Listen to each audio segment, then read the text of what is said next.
morning, afternoon, or evening, depending on where you're joining us in the world. Welcome to today's webinar. Today we're going to be talking about data-driven marketing and advertising from a global perspective. My name is Jodie Sangster, and I'm the CEO of ADMA. That's the Association for Data-Driven Marketing and Advertising. I'm also the CEO for IATA, which is the Institute of Analytics Professionals Australia, and the chair of the Global DMA, which is an alliance of 27 associations from around the globe that are focused on data-driven marketing. It's also my pleasure today to introduce you to our two presenters. First of all, Jonathan Margulies, who is the Managing Director from the Winterberry Group, joining us all the way from New York. He's a consultant and is focusing on marketing, media, advertising and information businesses, and really does bring a global perspective to this webinar. Secondly, I'm joined by Marek Rosinski, who is the Managing Director at Accenture Interactive, and he leads the digital marketing and analytics practice. So again, bringing a wealth of information to the webinar today. So as I said, we're here to talk about data-driven marketing and advertising from a global perspective. And we have recently done a piece of research as the Global DMA, which looks at what is happening in the world of data-driven marketing and advertising. We went out to 20 countries. We benchmarked what is going on in terms of maturity, in terms of knowledge, in terms of the talent that people are looking for in the industry, and the technology that's being used. And today we're going to provide an overview of the findings of that research to set the foundations for the discussion today. There have been a number of events that we've been holding here in Australia and elsewhere in the world looking at some of the challenges that are facing us as an industry, both from a marketing side and from the analytics side. And I hope that we will get to discuss many of those challenges, but also some of the solutions that businesses have been putting in place to overcome the issues, particularly around the knowledge gap that we face today. I really encourage you throughout the course of the webinar to ask questions. That will be where we get the value from in terms of the content from today. So as you go, you'll see a panel down there on your left-hand side. Please type the questions in, and we can make sure that we answer those as we go. And I'll also be stopping at various points throughout the webinar to make sure that we can address your questions. Secondly, if you are having problems hearing, you can listen in via your telephone. So you can just dial in. The telephone number's there on the screen with the passcode. So if you are having problems online, then please feel free to dial in too, and that will help your ability to hear what's going on today. So without further ado, I would like to hand over to our first presenter for today, Jonathan Margulies, who I mentioned is the Managing Director from the Winterberry Group in New York. And I think the very good place to start with regard to this webinar is to look at the definition of data-driven marketing and advertising, because when we did the survey, we found that many people had different definitions of what this meant, both for themselves and for their businesses. So let's start today with the definition that we have come up with regard to data-driven marketing. Over to you, Jonathan. Thank you very much, Jodie, and welcome to everybody who's joining us truly from around the world, I believe. We're going to speak pretty extensively over the next hour or so about dynamics that are specific to the practice of data-driven marketing in many different contexts. The genesis of a lot of this research and our work together goes back to some collaborative work that we've been doing across organizations for many, many years, and certainly work that we do here in the United States and elsewhere with folks who are using data to build better understandings of who their customers are and ultimately be better marketers, both no matter where they happen to focus their respective efforts. It sort of got us thinking at the very outset of this project what really constitutes data-driven marketing is going to vary very significantly based upon where you're coming from in the ecosystem. In terms of the general approach for this webinar, for the research that underlies it, I think that there were a few things very simple that unify our perspective. First and foremost is an understanding that data-driven marketing really does refer to anything that relies on customer information in order to power an understanding of who a customer is and or deployment of targeted messages to them. That can be both traditional and digital in orientation. It could focus both on developing broad insights into who a customer or a target consumer is, as well as both the targeting and the engagement of that audience. What we learned and what I'll spend some time talking about in a few minutes is that increasingly the distinctions between data-driven and digital are falling away across the landscape as new and emergent channels play a more profound role in how people look to orchestrate customer relationships. But at the very highest level, data-driven really is all about that key information asset at the center of the customer relationship.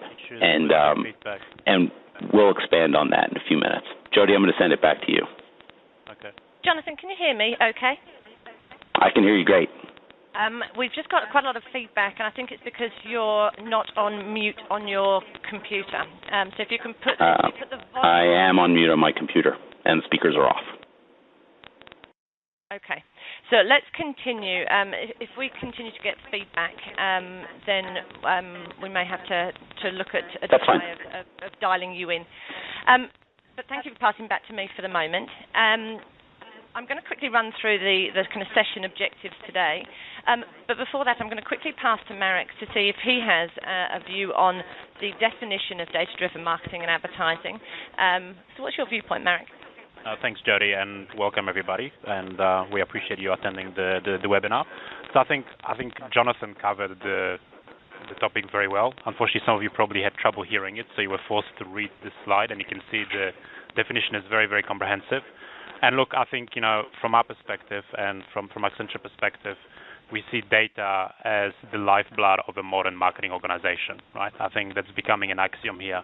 But I think, it's very important to separate data from usage of data, because I think the ability to integrate the data and to use it to engage with customer in a meaningful and relevant and targeted way is what really separates, good marketing companies from great marketing companies. And I think we'll be talking about it more today in regards to, what it takes, what are some of the challenges, and what are some of the lessons that we've seen around the world to actually moving from just looking at data to using it in a meaningful and relevant fashion. And I think that's the key message here, at least from my perspective. Yeah, Jody? Wonderful. Thank you very much. So I think that gives a good kind of foundation as to some of the issues that we're going to be talking about today, and also kind of sets the scene for some of the challenges that we're going to face. So the way that we're going to run the session today is there's going to be three sections we're going to talk about. The first section is to look at the output or the findings from the research, the global research that was undertaken, and the rise of data-driven marketing and analytics throughout the world. The second part, we're going to look into how to master, or the journey to mastering data-driven marketing analytics within a business, going from very basic analytics right through to having a completely data-driven business and how businesses get there. And the third part will be around activating analytical talent. And this is a subject that's near and dear to my heart, is to how do we get the right talent within organizations to make sure that we can truly deliver on the data-driven promise that we're making. So without further ado, and I will cut in, Jonathan, if we do have another audio problem. Right. But without further ado, I'd like to pass back to Jonathan to provide us an overview of the research that was conducted late last year. Thank you, Jody. And with early apologies in case these echo issues continue, Jody will, I'm sure, jump in and take my voice at least out of the picture for now in case we continue to run into those challenges. For everyone's background and benefit, a lot of the insights that I'm going to talk about are grounded in a comprehensive research project, what we believe to be the most comprehensive research project of its type ever undertaken, that Global DMA undertook in partnership with my firm Winterberry Group last summer and through much of the autumn. What we did was we reached out to practitioners of data-driven marketing, marketers, people who would define themselves as advertisers within the marketing organization, publishers, those who sell advertising, and finally the providers of services and technology that support the execution of marketing across each of 17 different countries, working primarily through large marketing associations, direct marketing associations, and the like within each of those countries. What we built is what we believe to be the most authoritative panel of practitioners, certainly that's ever assembled on a comparative basis everywhere around the world. Over 3,000 of varying levels of seniority. What binds each of them is a focus on capturing and, as I mentioned earlier, using information to either build better understandings of who their addressable audiences happens to be, or leveraging that insight in order to target messages to specific audiences and segments of those audiences to improve their marketing performance. Our intention is to deploy the survey on an annual basis, essentially building a historical record of what's happening in the world of marketing, what drivers are provoking innovation and change in the market, what challenges practitioners are running into, and how the mix of resources and applicable channels is impacting the way people are doing business wherever they happen to be. We think that has a lot of potential to both build a usable historical record of how the practice of marketing is changing, and as importantly, we think it has a lot of potential to build a comparative analysis of how practices vary across different countries and different regions, hopefully so that we can lift up the practice almost everywhere for practitioners. What we learned, first and foremost, and I think that this will probably come as no surprise to folks who are participating in this presentation, is that the practice of data-driven marketing is growing incredibly important. It is a core driver of both the customer engagement effort as well as the customer acquisition and general customer retention effort everywhere. So 92% of our 3,000-plus person panel said, for example, that data is growing more important to their general marketing and advertising practice. 63% said that their organization grew their spending on data-driven marketing over the last year, and almost three-quarters of the panel, 73.5%, said they intend to do the same over the next year. I think if you live data-driven marketing, either in the digital, the traditional, or very often the hybrid landscape on a day-to-day basis, those numbers won't come as a surprise to you. But if you come from the perspective that data-driven marketing represents just a niche in the marketing department or the advertising function, those kind of numbers, I think, probably present the evidence that a lot of us have been looking for many years to substantiate the fact that no matter what you happen to call it or what channels you associate with it, data-driven is not a niche anymore, and in fact very well represents the centerpiece of how a lot of organizations are thinking both of their outbound marketing and thinking more importantly about their customer engagement over the long term. That's sort of the high level. Drill down into it in a number of different dimensions, and the story gets, I think, illustrated in lots of different interesting ways. The first one I alluded to earlier is the sense that increasingly the use of data and the deployment of data-driven channels is something that really does revolve around the digital landscape rather than traditional media. And this is important for a number of reasons. First and foremost, because I think it substantiates the argument that data-driven is not just direct marketing. A lot of us come out naturally out of the direct marketing communities, and in fact, a lot of the associations that fielded our survey either define themselves as direct marketing associations or perhaps at one point in time had done the same. And the fact of the matter is that increasingly direct marketing is data-driven marketing, and data-driven marketing is that which is really agnostic to channel but is really led by digital media because that's where consumers are spending their time. So one very important data point which we present here, we asked our panel to report on those individual channels that were either capturing additional spend over the last 12 months or that they expected would capture a greater share of their dollars or whatever currency for that matter over the coming 12 months. And what the panel said across the board, and we captured this at an individual country level, of course, was that the digital channels far and away would be those that would be growing fastest over time. As a matter of fact, interestingly enough, the panel said that almost all addressable channels, all channels in the data-driven landscape were positioned to grow over the next few years, with the unique exception of direct mail. the one channel that many of us think is sort of central to this exercise, thinking back historically. At the center of even that digital world are those that are all about customer experience, content, and engagement. So mobile, social, web and e-commerce content, something that we think is sort of very, very central, Web 1.0 really to the whole digital infrastructure, but still absolutely important in terms of building that customer relationship. And finally, digital display advertising, representing the centerpiece for new investment and the focus for growth, and all of those other channels, both digital and traditional, sort of right behind in terms of those that are capturing new or expanded spend. When we asked the panel to talk about why they were investing in data-driven as a strategic approach, we got a lot of different responses, as we expected. But we were surprised, quite candidly, about the response that essentially was rated most importantly by the highest number of our panelists. Our sort of going-in hypothesis here is that people would talk about the benefits of data-driven marketing being driven by effectiveness or efficiency. I can get to a wider audience. I can target and by making the most out of our media expenditures. We have, or perhaps we have a better sense of how this is working.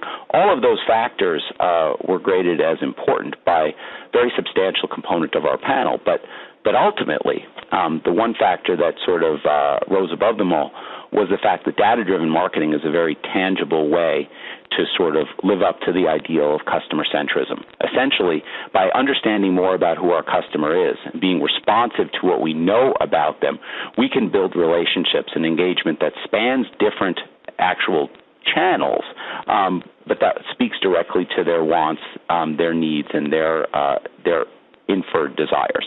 That's a really, really important and I think optimistic viewpoint on both the direction in marketing in general and the way that responsible marketers are using data not just to improve their performance, but to give their customers a better experience at the end of the day. What marketers need, and even what the suppliers and technology company need during this time of really, really substantial change, probably won't come as a surprise to many of us who do this work on a day in and day out basis, and that is talent. Far and away, more than any other factor, was cited as one of the most important needs for those that are doing this and that are endeavoring to grow the practice of data-driven over the coming years. Both talent who understand the basics of sort of the customer analysis and targeted marketing approach, talent who understand the requirements of the technologies, the tools, and the data resources themselves that are at the center of this engagement, talent who understand how to balance those effectiveness and efficiency drivers that are always on the minds of the marketer with the broader strategic mandate to be customer-centric. Those people are in short supply. I think almost all of us would recognize. And developing that talent, bringing them into our organizations, absolutely essential almost across the board. So again, and the data is in front of you here, and it's published in much more detail in our paper. Right after we need more money, which I think we probably would have and should have expected as a very natural reaction from panelists. You can never really have too many cash resources at your disposal. The panel said that bringing in more people who understand this practice would be critical over the long term. And then understanding people who can manage the conflicting and sometimes complicated integration of different tools, build out processes that support the growth of this infrastructure over the long term, really important as well. Jonathan, if I may add the previous slide. Sorry, go ahead. Yeah, can we just flip back to the previous slide, guys? I think, there's some very interesting insights there in regards to the talent, and I think, I would like to totally echo and sort of, reflect on what you were saying. I think, in regards to that item on more experienced and knowledgeable talent, I think definitely, as we all know, the talent is scarce. But it's also, getting the right mix of talent, right, to actually support the right components of the process. And I think, we'll be all talking about it a bit more. So I think this is a very, very key marker there in regards to the needs of the industry. And I think the integration between technologies is also quite telling, because I think it is getting more complex to orchestrate different parts of technology components across the marketing process, right? From managing the insights and integrating the insights to having relevant targeting to actually executing across different channels and so forth, and then obviously closing the loop in regards to the analytics. There's a lot of complexity right now that I think a lot of organizations are sort of struggling with or trying to cope and finding it difficult to actually orchestrate as well. So I mean these are very, very telling stats here. Yeah. Thank you. No, I absolutely agree, and I think that provides a really nice segue to the last slide that I'll present, at least for now, which is that when you really think about that talent requirement and you think about the complexity that's inherent in the way that data-driven marketing is practiced today, even in a relatively early age of what some call omni-channel and what some call integrated marketing, what some say digital-first marketing, being masters of that complexity, understanding how data works with technology, works with internal business process and strategy, and being able to take something that is very, very strategic and make it tactical, both for the business, make it deliver a better customer experience to the person you're ultimately trying to engage. Managing those conflicting requirements is going to fundamentally change the scope of what the marketer is required to do, as well as the skill set that we are going to be likely hiring for over the next few years. That's going to require structural changes to marketing businesses and marketing departments all around the world, and it's going to require a fundamentally different and I think elevated set of skills that we're going to look for marketers to bring to the table. So the data we have in front of us here, again, speaks to the specific kinds of skill sets that marketers say are important to them. General background is first and foremost highest on their list, because if you don't understand the basics of analysis and targeting, then it's going to be really hard to do all the rest of the things. But right on the heels of that response, understanding analytics, understanding the value that it adds, both in terms of something that allows you to measure your efforts, but also better segment and then target a population was next. And right after that, the ability to leverage that technology. In short, marketers of tomorrow, it's not just going to be enough to bring big ideas to the table, although that'll still be important. It's not going to be enough to just bring good creative to the table, although that's going to still be important, maybe even more important. You're going to also have to become masters of technology and masters of process integration, which is really, really exciting, but for folks that are wondering how you do it, really, really challenging as well. And I think that segues nicely into some of the other content that we're going to discuss. So I'll hand it back to Jody and Marek to take it from here. I think just one more closing comment. Again, very, very telling slides. There are clear spikes there in regards to the data points here, and I think obviously new skills are needed, and I think there is a challenge in regards to how do organizations integrate those skills into their existing processes and structures, because those skills are new, right? So I think there is a clear sort of thinking moment there in regards to how to do that. But also the other one is do you find those skills in a singular person, or do you spread those skills across the team in a coherent fashion to make sure they sort of gel together and work as a team, not just within the analytics team, but also more importantly with the rest of the marketing organization, to really make sure that the marketing organization is able to leverage those insights on day-to-day basis. And I think that's the trick, right? Because looking at the insights on its own doesn't generate value for the company or relevance for the customer. It's how you use it and when you use it and through what channels that really makes the difference here. Yeah. Absolutely. Thank you to you both. I think where we've got to, and I think that the output of this research really can show us a couple of things. First of all, as businesses, we are wanting to be customer-centric, and we understand that the need to move to a customer-centric approach is required for us in order to be able to do business in the future. The second part of that, though, is how do we actually do that? How do we deliver a customer-centric experience through our business when often we are not set up in that way? We don't have the internal structures. We don't have the buy-in from the top. We don't have the talent in place in order to be able to truly deliver on it. So we're at the stage, many businesses are at the stage now where we're on the start of the journey in that we know we've got to make this move, but we now need help how to get there. I think the second part of this and the talent discussion is so important, because I hear day in, day out around companies that are looking for the marketer who understands analytics. And that really brings to us the challenge of bringing completely diverse skill sets into one person. And is that person actually a reality, or should we be looking for a different type of skill set to perhaps build a team that can deliver on data-driven marketing rather than looking for all of those skills within one person?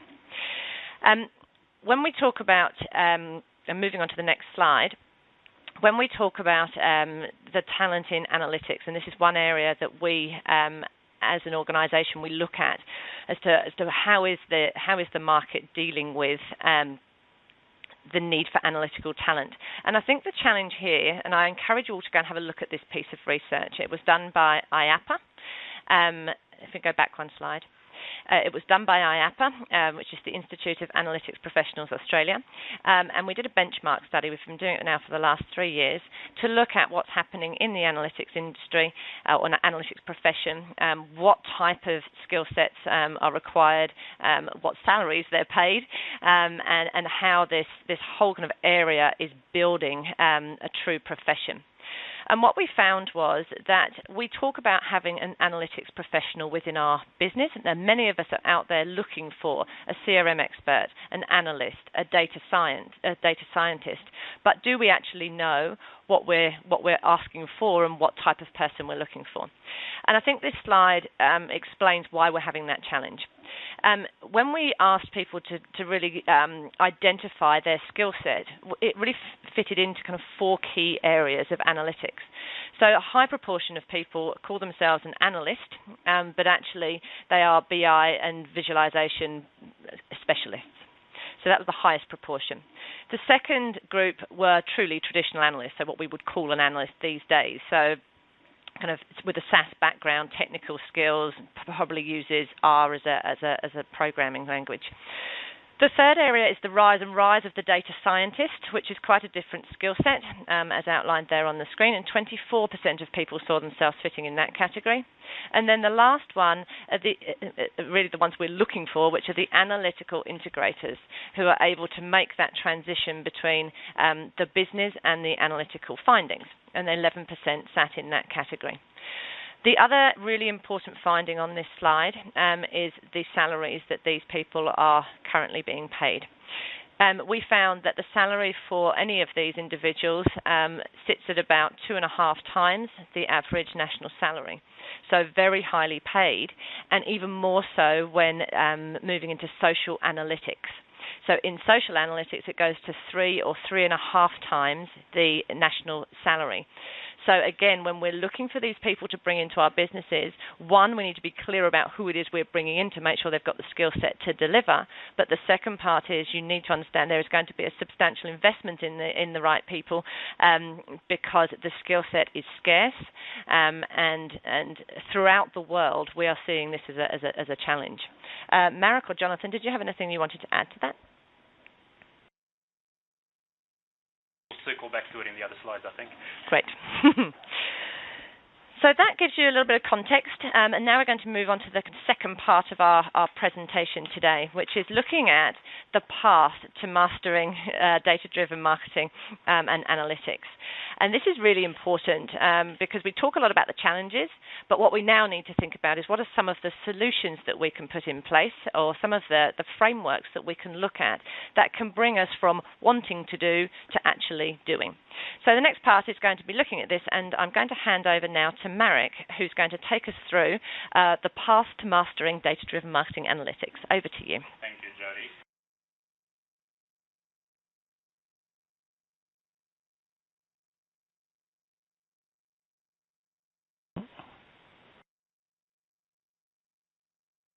Okay. Build it up. Okay, thanks, Jody. And okay, so switching tracks a bit, and I think we'll come back to talent in the last session or in the last section. But I think what we felt would be useful is to let me just get back to the right slide, shall we? Yep. Okay. Is to sort of provide a bit of a frame and provide a bit of a context, globally, in regards to how the company sort of manage that journey. I mean, we all agree that, data-driven analytics or data-driven marketing is becoming a mission-critical function for most of the organizations that actually interface with customers, whether it's B2B or B2C. Now, we as Accenture have been working in this field for a number of years, and we've seen an evolution of number of companies, and that allowed us to sort of take a step back and sort of develop a perspective in regards to, are there any patterns out there that we see in regards to companies moving along the path, moving along the scales of mastery in regards to activating these, and most importantly, industrializing these to really engage with a customer in a differentiated manner to allow them to become more competitive and actually leapfrog the competition successfully through this capability specifically. Right? And you'll see the slide here, and it's very dense. I'm not going to drain it. I think all of us can figure out some of these companies, and they're prominent companies.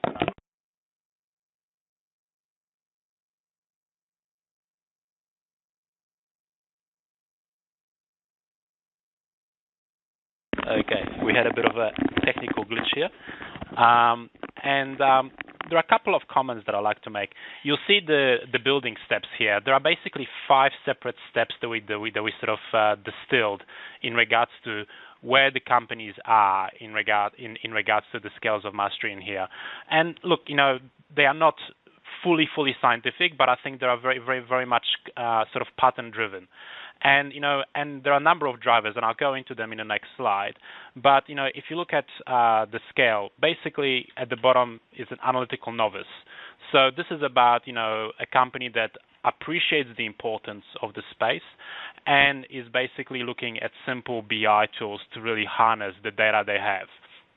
Most likely at function-specific focus. So you've got finance people looking at data, you've got marketing people looking at data, you've got sales people looking at the data, and they're trying to make sense. So it's very, very, very traditional stuff.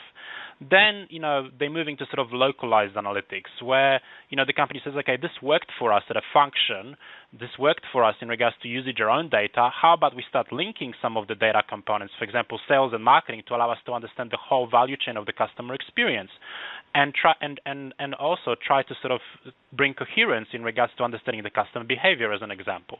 So this is sort of stepping up in regards to data quality, the broadness of insights, and also some of the techniques used, right?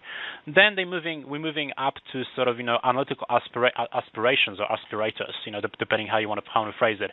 And this is about companies really driving very, very deeply in regards to specific functions. So, for example, if I look at marketing, since we've been talking about marketing, it's about really enriching the data, not just internal marketing data, but external data that is relevant to marketing insights. So, for example, bringing social data in, bringing demographic data into the function to really provide a much richer story around the customer, around the performance of the campaign, and so forth, and really trying to sort of also leverage other parts of the data infrastructure from the organizations that may help to bring additional context to the insight, right? So financial data will be very, very important to allow us to figure out the profitability of a campaign or profitability of the customer, profitability of the channel, and so forth, right? So that's the third level. The fourth level is really trying to sort of start to stitch that type of a capability across multiple parts of the organization. So looking at marketing coming together with sales and actually coalescing in regards to using the same insights, developing common performance indicators to manage the customers, the channel, the products across the board through the same set of data and insights. And lastly, the analytical competitors, the nirvana stage, is where the whole organization coalesces around the data, where it's fully sponsored from the top, and where people live and breathe these, right? And you can see on the right hand side there are organizations that really stand out. You've got Netflix, Google, and Tesco that are really at the forefront of those globally. Tesco is an interesting story. They've been very much at the forefront for the last decade, driving data. Now they sort of taking a step back, right? It's saying maybe data was too much of an influence on us. Maybe we need to look at sort of balancing the data and other insights to allow us to sort of engage with the customer in a meaningful fashion. Netflix is a standout, and there's a clear pattern there. A lot of pure plays really stand out in regards to the usage of the data because of the purity of the data set, right? It's much easier for them to pull it together and use it in a very, very new real-time fashion as Netflix does in regards to the recommendation engine, right?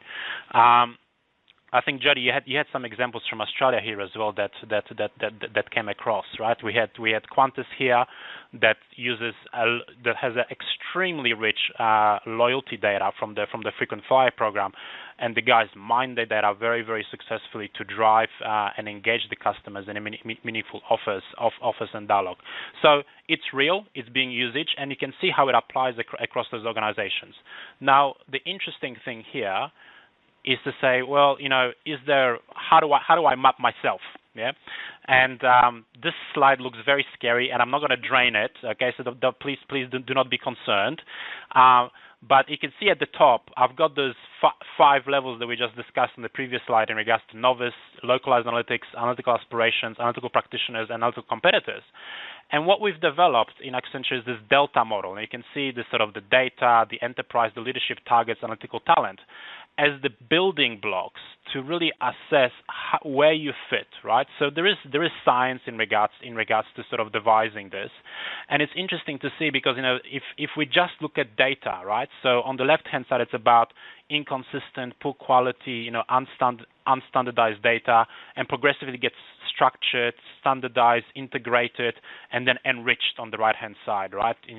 Continuously enriched. And it's okay to and a lot of organizations say, yeah, I'm really, really good at data, but unfortunately, if they're good at data but they lag in regards to tools or enterprise or leadership or targets, then they're not really deriving value from that, and which comes back to my earlier points, right? Knowing stuff and talking about it is half the equation. The other equation is what do you do with it to actually engage with the consumer in a real-time, relevant fashion. And that's where it's important to sort of, move along this model in a unified fashion. So you can do a bit of self-assessment, bit of self-diagnosis here and say, okay, where am I as an organization, and am I balanced vis-a-vis where I want to be, and say, okay, where are my gaps? Are my gaps around the enterprise? Are my gaps around the leadership? Is the leadership not forceful or forthright enough in regards to this to sort of create impetus and urgency around this space? Maybe my talent is gapping, which comes back to our other discussion. And I think those types of discussions are really stemming from looking at this. So again, look at the content, and I'm happy to take conversations afterwards or answer questions via email. But we feel when we put this up and we speak to our clients about this, it really brings to the forefront very, very rich conversations. Yeah. We're going to move to the third section now, which is coming back to our theme in this webinar, which is about talent. And you can see here, the analytics talent needs to be, for it to be really successful, integrated into the fabric of the organization. And Jody was speaking around different types of talent, analytics talent. Here, what we're looking at is a pyramid in regards to where the talent is spread. So obviously, there's an element of sponsorship required. We talked about the scientists and strategists. There's an element of 5 to 10% of the analytics workforce that needs to be sitting in there. They innovate for the business. They sit down with the business. They are the glue between the technicians and the business practitioners, and they are supremely important in regards to making the analytics work real and relevant for the business. Then you've got the red layer of experts in regards to really driving the innovation in regards to analytics solutions, right? So they are the guys to actually build the models. They are the guys to actually interpret, and sort of make the models real and apply them to solve the business problems that they've been communicated to. And lastly, you've got the lowest layer, which is the technicians and specialists, which actually crunch the numbers, generate the insights, and basically do the hard yards in regards to provision of insights here. Yeah. Now, my favorite slide here, right? So we talked about this hybrid analyst who has good analytics skills, is a marketeer, is a coder, is a communicator. I mean, for me, as you can see on the picture, there's a bit of a hint what they are. They are unicorns, right? They are, fantastic people if you can find them. But number one, it's difficult to find these guys, right? Because there's very few of them going around. And number two, since there's very few of them around, it's very difficult to scale a team, right? Because you need a few of those. And also, I think at the end of the day, if there is a team, do you need a bunch of unicorns, or do you actually go down the route of specializations, right? As Jody mentioned earlier on, and there is a perspective that we bring to bear here in regards to this, and you can see it on this slide, right? So it's unicorns, hybrids, or teams here, and let me just flick it back. And you can see here, it's a bit of a rainbow look, but I think, it's very much, reflecting on what Jody was saying before. There are a bunch of different skills that are required in a successful analytics team, right? From advanced analytics to business acumen, communication, data integration, hardcore IT skills are required as well, because it is technology relevant, driven in many occasions. So, and there is a science in regards to, bringing it all together. So you've got these, different roles that we've seen being evolving, and this is still evolving. That's the key word. It's not set in stone right now. You got system architects, you got software engineers, you got quantitative analysts, you got business analysts, you got visualization designers, and so forth. And all of those team members have got, core skills, but they also have bridging skills. So if you look at system architects and software engineers, the black stands out, which means the software development is the bridging there, right? If you look at business analysts and visualization designers, you've got the teal standing out there, which means the communication and collaboration is something that helps them connect, right? They need glue, right? These guys cannot work in isolation. For this team to be coherent, there needs to be connector points to allow them to work as a team. So even though they are specialists, they need to overlap, to allow them to connect and then solve the problems together, but also delve into their specialist areas to create innovations in regards to how they solve the problems. And that's what makes these teams supremely successful if they work well. So if we are sitting in a team environment, how do we manage these teams in regards to structure? And you can see this slide here that right now what we see is three main patterns globally in regards to how organizations manage analytical and data-driven talent right now. And the key message here is that the distributed model, which means, you've got pockets of excellence, as we call them, right, where people do stuff in marketing or in logistics or in finance, and they basically, look at, they do their own advanced analytics, which is the blue dot, right? And they use their own little data sets, which is, the yellow bit, and it's working okay. But there are limits in regards to, how far you can scale that, right? Because the talent becomes a bit the solution in regards to career paths. The data, there are limits in regards to how far you can push the capability in regards to just finance data or just marketing data, as I was saying before. So, what do you do, right? The other extreme is companies go to a centralized fashion. Okay, we're gonna pull everything. We're gonna create this super analytics team, right? We're gonna pull the talent, pull the data, and try to, do a command and control setup, which is good at the beginning, but at the same time, business gets frustrated with that because they feel they're not in control, right?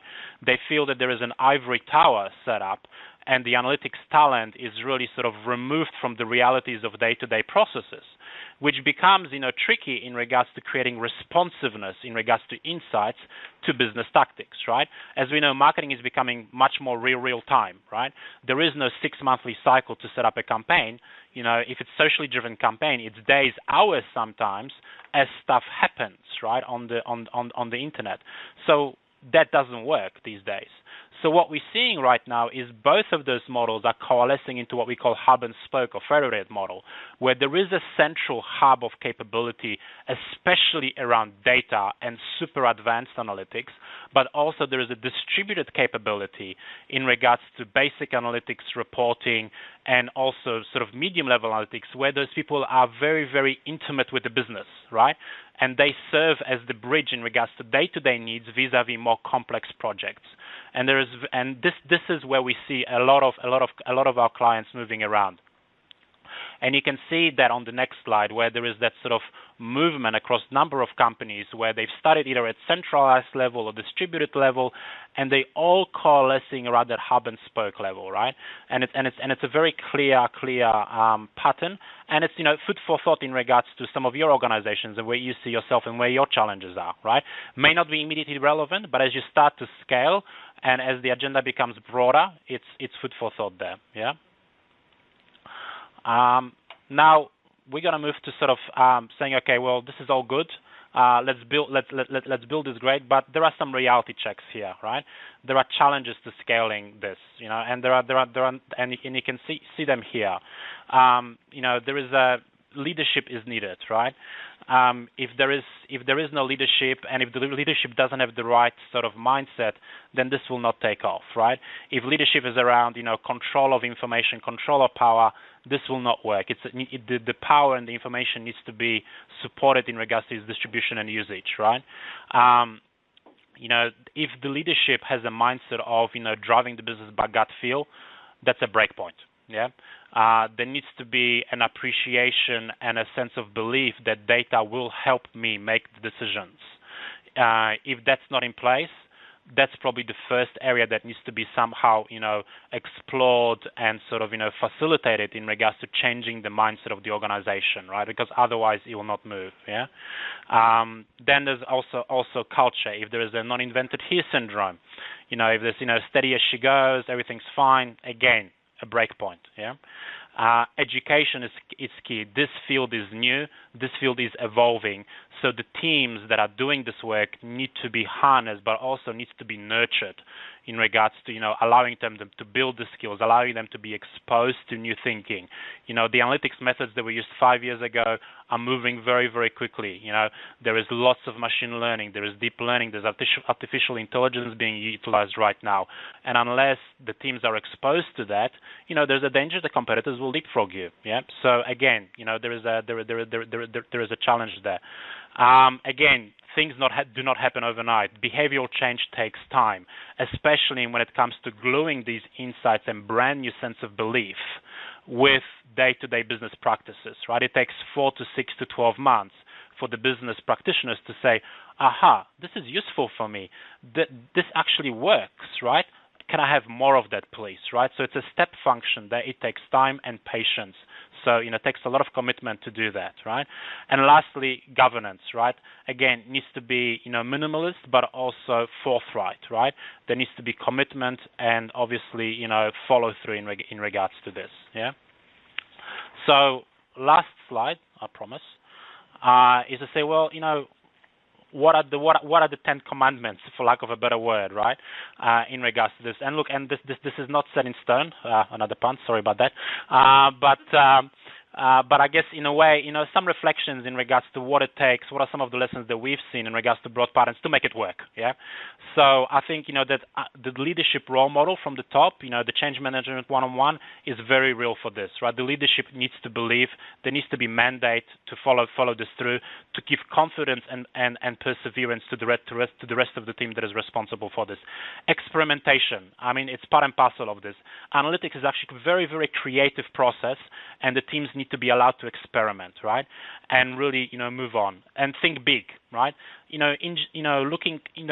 Teams need to look for big impact areas to create the wow, create the excitement about this, to prove to the business that this can really, really change the way they relate to the customers and really, really differentiate them from the competition. If this is a checkpoint, then it just snowballs from there, right? Ask smart questions, right? Question the wisdom, show how the data can challenge the status quo. Generate new insights. It's no use to say, okay, I'm going to analyze stuff that you know already, and I'm going to, give you much more precise insight about the stuff that you already know. That's very ho-hum, right? Look at the new problem. Look at the stuff that the business cannot solve today. Grab the data, try to solve it. Even if you go halfway towards creating a solution there, it will create interest from the business, which then gets you halfway to creating belief, yeah? Again, make it real. Don't work on the edges. Get into the business and really try to create those operational level insights. Yeah, integrate analytics vision, speaks for itself. It needs to work across that delta model that I talked about before. Solve real problems as opposed to something that is on the edge. Go broad in regards to embedding the analytics capability. It does not work as a backroom function. It needs to be front of the house. It needs to be sitting by the business to make it relevant, right? And do not settle, right? This is not an easy function. There'll be setbacks. The data will not be there. The data will be crap. The tools will not be there. The tools will not work. But just persevere, yeah. And light at the end of the tunnel and all that, yeah. So I'll pause there and I'll hand over to Jody.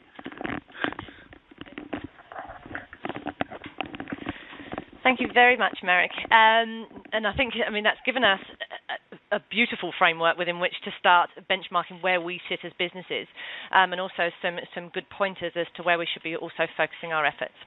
I'm going to open it up now for Q&A, so please feel free to put some questions in the box, the text box at the bottom there, and I'll make sure that we answer those questions for you. We've got one question that's come through already that I'd like to pass back probably to Marek.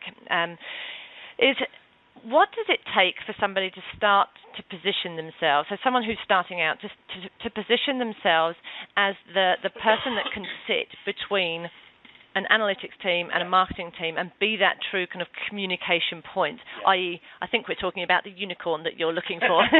What does it take for somebody to actually start doing that if they're kind of just starting out in the industry? Thank you, Jody. I think that's a question. It's a very specific question.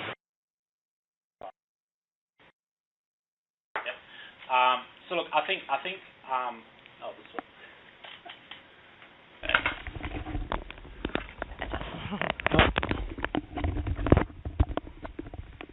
We're doing the headset shuffle here. Okay.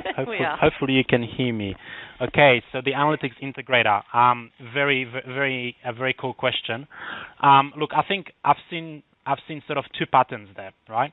One is a pattern where a business person who has got very deep business expertise becomes interested in leveraging analytics, right? So they're not a data scientist. They do not have statistical background. They have actually business background, probably at a strategic level.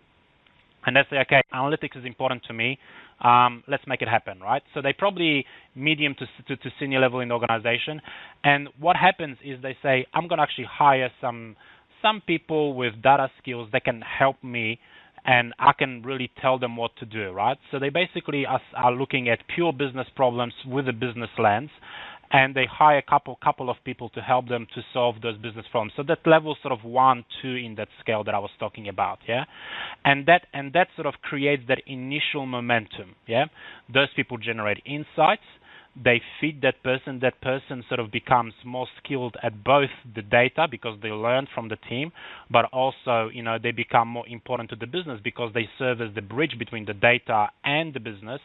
And then they basically, build their competence as they go along, right? So that's one pattern. The other pattern is coming from the more scientific side of things. But again, not the backroom person. It's finding that scientific analyst that has got very, very strong communication skills. So the two skills important here are the communication skills and the data skills, right?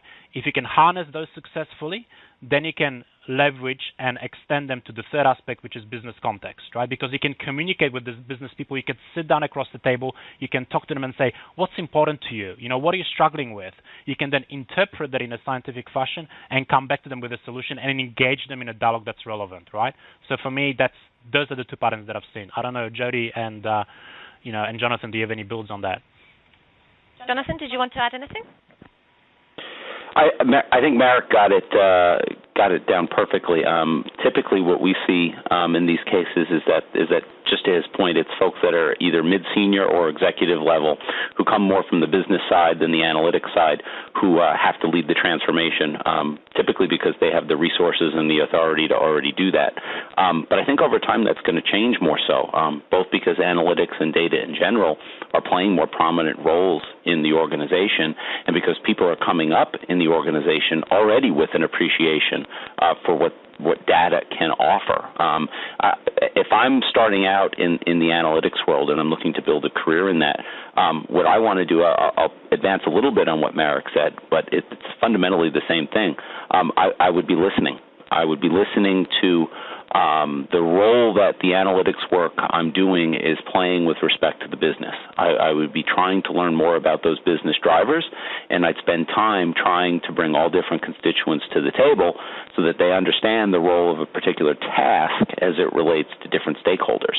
If you can help unite those different factions, even at the very, very tactical level, at the outset of your career, then I think your ability to do it in a more senior context, gain the buy-in you need from different stakeholders to play a more senior role is going to accrue that much faster. And I'm actually excited to see what it has to offer both for the industry and for individuals within it over the next few years.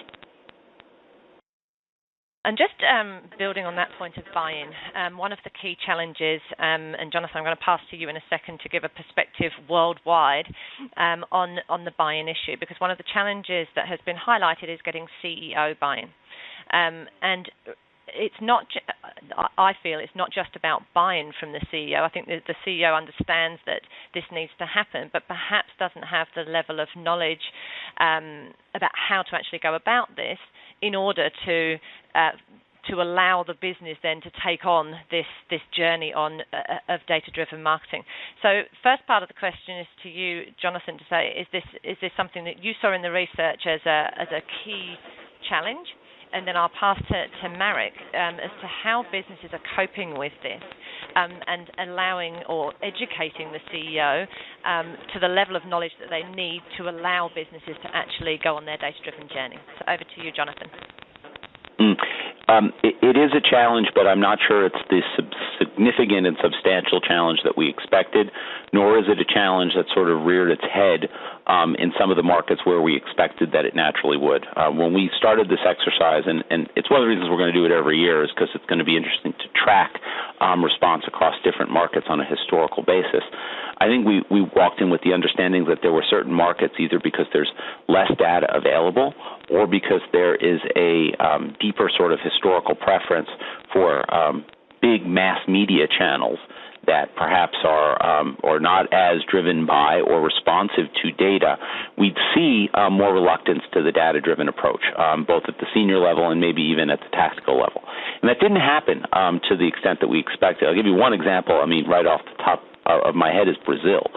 Brazil is a market where the big television programmer and many of the big brands control enormous sway over the audience and the vast majority of spending when it comes to advertising and marketing programs. Yet among the community of marketers there is a fast burgeoning awareness that gaining deeper control over data and being able to activate it across both traditional and emerging channels is something that can open a lot of doors for them from a business respect. My guess is, and this is something for us to dig into a little bit deeper next year, is that the value proposition of big data and the need for CMOs to conclusively articulate what their approach to big data is something that has really moved a lot of those executives to better understand the value of information at a high level.